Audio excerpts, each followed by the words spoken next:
I'm Darlene Washington, and this is Spiritually Intriguing, the Church Edition. Here we are once again with Reverend Dr. Virgil Woods from Grant Memorial AME Church. Reverend Woods. We got the same clothes on as last time. I know, but it's a different segment, so we just do the same intro over, right, people? These are all our own ministries on hard times.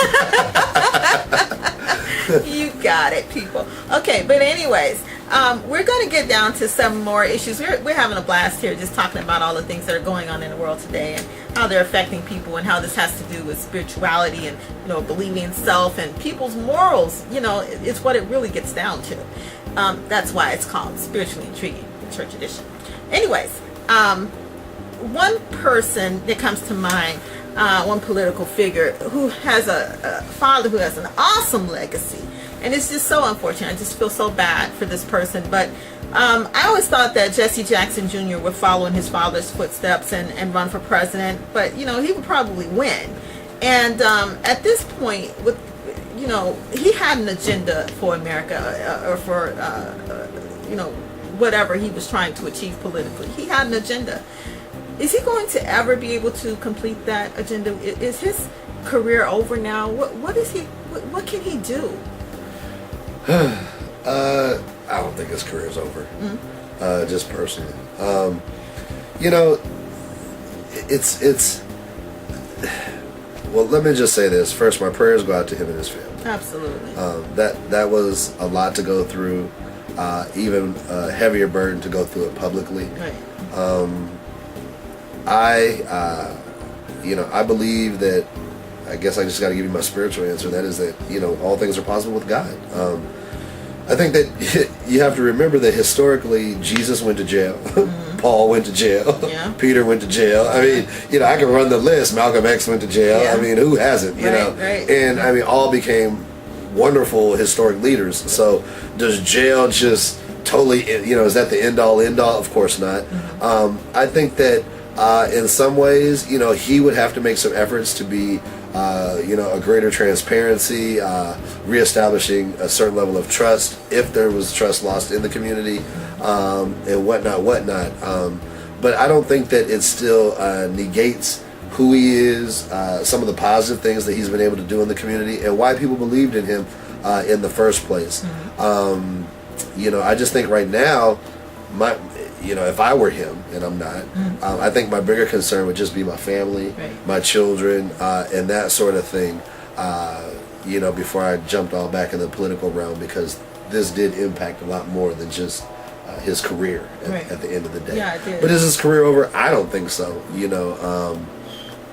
I think that if he comes out, there will be people who probably will follow him. Will it impact his career? Definitely. Negatively or positively? I think that the jury is still out for that, but it's funny because we live in a world today where I think people are starting to finally realize that pastors and leaders and folk are not perfect, right? And I think that people are starting to be honest enough with themselves to say, I'm not perfect, right? And if I'm not perfect, well, why the heck am I expecting everybody?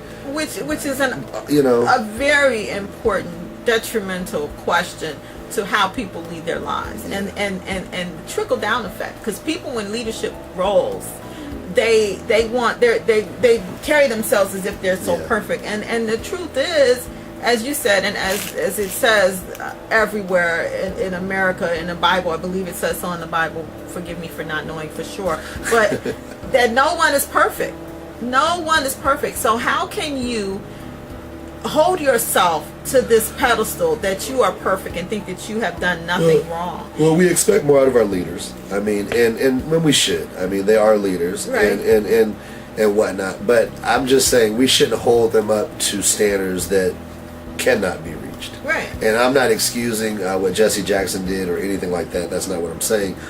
What I'm saying is that we all have to leave room for any of us to have made a mistake and for us to rebound. Right. And what I'm saying is, if you look at the social landscape as a whole in 2013, I mean, Bill Clinton, even after what he did, is still one of our favorite presidents. Right. And there are leaders who have done things we wish they had not done, right. But it did not keep us from embracing them and loving them as our leader, and especially in the black community. Right. We got a saying, you can't talk about my family, but I will, but you can. We'll talk bad about Barack Obama, but we ain't gonna let nobody else talk bad about our president. We definitely have that double standard thing. But the main thing is, as you brought up Bill Clinton. Bill Clinton, when this whole thing went down with him in that Monica Lewinsky situation, the way I felt about that was between him and his wife. I did not feel like it was the public's business as to if he was cheating on his wife or not. But of course, he can't have integrity, and then we want to impeach him and all of this. So they attacked him, and he survived, as you said. So I suspect that Jesse Jackson Jr. will be back, and I'm looking forward to his agenda. Being a little more upright, and he failed, but he'll get back up, and I'm sure he'll get there. He'll get to where he was going, and I think he'll execute his agenda. Well, and the other thing is, God works in mysterious ways, don't we? He may come out with a whole new insight of what the judicial system means, right, and what it means to be involved, and that may fuel his cause and his platform to say, you know what? The difference between me and y'all, I've been through that. Right. I know what it's like to stand there and get fingerprinted. Right. So God has a way of taking things. We say all things work for the good of those that love the Lord, work together for the good of those. This could be one of them. Yeah. This could be an eye-opening experience that makes him a greater politician. Right. That's how God works. How God works. It's not always a negative. Sometimes we think it's a negative. Right. But sometimes God can take a storm and turn a Jonah into a preacher. That's just the plain nuts and bolts of it. Don't get me started. Right. That's just the fact.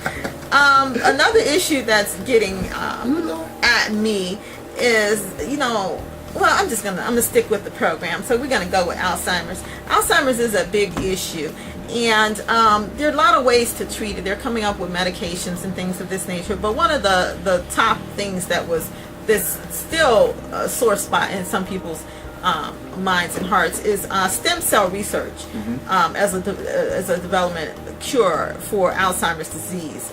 I was looking at the morality issue in all of it, because it's fetal tissue, fetal brain tissue, I believe.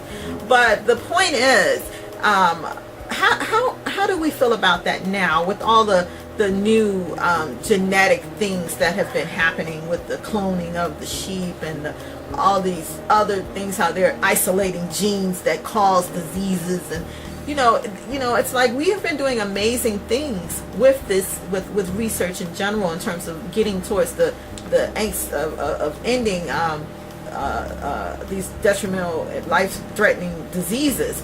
But what of the morality issue in this particular subject matter? How do we feel about that nowadays? That's tough. I hear so many different arguments all around the corner. I don't know a whole lot about it.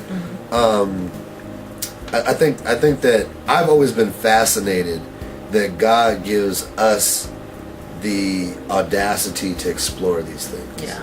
That God gives us something that actually made us think we can leave Earth. Yeah. Or that God gave somebody something that made them think they could fly. Absolutely. It's the wonderment of it all. I just see God just gives us these inspirations to do these magnificent things. I do think there's always the call to be morally responsible. From a Christian standpoint, even when we talk about the fetal and the babies and all that, from our standpoint, there's no spirit in that body. So for me personally, I don't necessarily think I would be troubled by it. Even after I'm dead, I'm an organ donor. I do what you will. I don't believe I'm here anymore. You know what I mean? So I know other people will take issue with that. But I just think at the end of the day, I just find it more fascinating. I was a young scientist, so I probably have a bias in this area. Just to be honest with you, what kind of science did you do? I was a math teacher. I was a math professor. The earlier life, okay. But I was a big physics guy, so I loved physics and chemistry and all that when I was coming out of school. I just feel like all of that is just inspiration that God pours onto people like Dr. Ben Carson and others. Right. He just pours into them this notion that they can go beyond the normal realm. And I just, I don't know what morally responsible looks like because I'm not in that field per se. Obviously I don't want to get to a place where we're killing people for the sake of science, or we're taking people who are already not going to die, yeah, that type of thing. Right. But, I still say at the same time that God gives us that brain power to reach for the greater good, that we are trying to better lives, make people live longer. It's an interesting notion outside of that because, it's weird that death is so natural, right, and we spend so many resources fighting that. So it's good that we've extended. They're trying to end death, but death is... Yeah, you know what I mean? It. So it's like we can prolong it. I mean, there are people on earth who will tell you, man, if it hadn't been for that heart transplant, I'd have been gone. Exactly. And I praise God for that, right. But at some point, too, I know there's an understanding that a lot of this is part of life cycle, right, and whatnot. But I think we'll forever be challenging ourselves and forever pushing the envelope. And I'll let those that are more versed in stem cell research tell you what is ethically and morally correct or incorrect. Yeah. But I just my gut tends to applaud those strides. I go back to the old adage of a knife. Right. A knife can kill a person or a knife can prepare a meal. Right. So the danger is not in the knife. Right. It's in how you choose to use that tool. Right. And I think even when you talk about research and other things, the danger is just in how we choose to use it. Yeah, I agree with that. I mean, because it's like even in the old days, before we knew so much more about the body, when they were stealing dead bodies so that they could find out the anatomy, so they could learn how to treat human beings and help them live healthier lives. But people were on attack for that. It's like, oh no, you can't be doing that, and then threw folks in jail and all of this sort of thing, and look where we are now. Now we understand and appreciate that this thing has to take place. Yeah. But anyway, more power to you people. More power to you to solve any disease that you can. All of you scientists, researchers, whoever you are. Love you for it. That about does it for Spiritually Intriguing, the Church Edition. Thanks so much for watching. Thank you for having me, Darlene. Awesome. Pleasure's been mine. Okay, bye-bye.